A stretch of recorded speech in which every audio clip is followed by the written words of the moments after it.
I'm going to show you a short video clip of something that happened on the day of September 11th.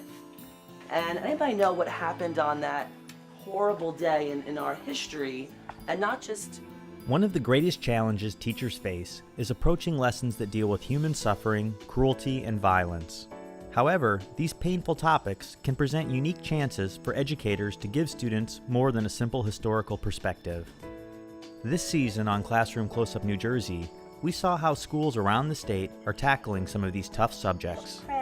Crashed into these two. A representative from the Liberty Science Center and the families of 9/11 came to us and asked if we would be interested in developing a curriculum that would not only talk about 9/11, but about the reasons, the causes, and the aftermath of what occurred. As the school year began, we learned how a new curriculum, created with the help of teachers, was being introduced to help students understand the events of September 11th.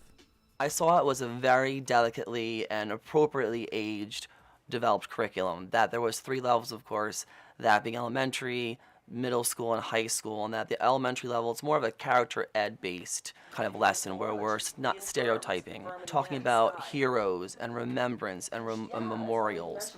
And I soon learned that this is something I can do, that this is something that we have to teach. I remember my first thought was I was intimidated because September 11th is always something that teachers kind of are scared by, because you don't know what is okay to say in the classroom, what's not okay. So the idea of having a curriculum and lessons that you can actually follow seemed to me like a wonderful idea. At Pinelands Regional High School, students took part in a program called Rachel's Challenge. Rachel Scott was the first person killed at Columbine High School on April 20th, 1999. Since then, her diaries have become the foundation for this national program that motivates students to start a chain reaction of kindness and compassion. I've heard of Columbine before. I didn't know the details, and I didn't pay attention to it. But now that I've heard Rachel's story, it's definitely more important to me.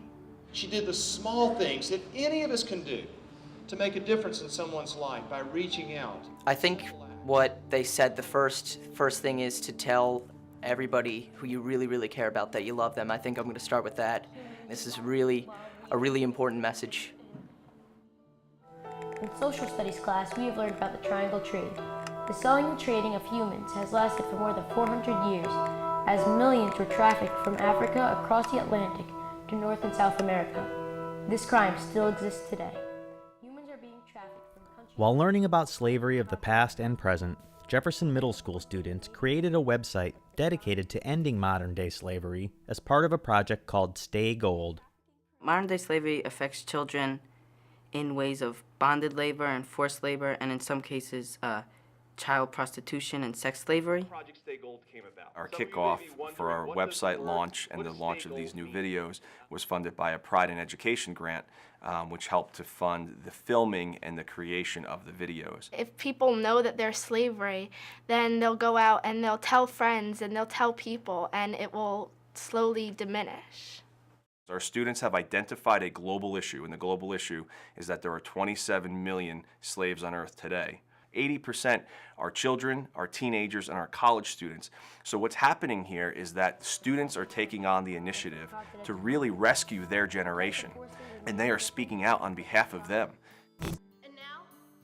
At Franklin High School, students created a play that explores the effects of bullying and builds awareness of the role students can play in preventing it.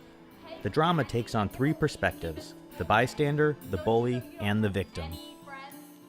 It's changed me in the sense that, like everyone else, I had a broad, general idea of what bullying was, and now I know specifically, what it is, and it changed me as a person to basically be like a representative for all those people who are being bullied. Maybe you should have tried to get to know me. Maybe you should have listened to my voice instead of making fun of me. Maybe you shouldn't have treated me like for no good reason. So the last word you'll hear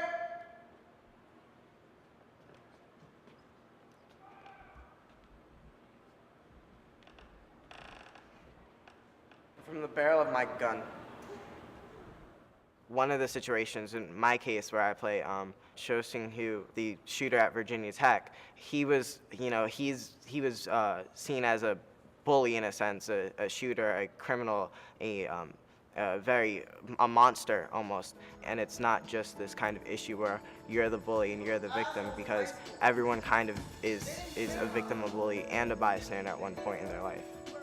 They've done the research, they've done the homework, you heard them, they talk very clearly and articulately about the subject. They know what they're talking about. We need to get out of the way and be facilitators instead of leaders all the time. I might be the bully. The victim. The bystander. But tomorrow, I might be you.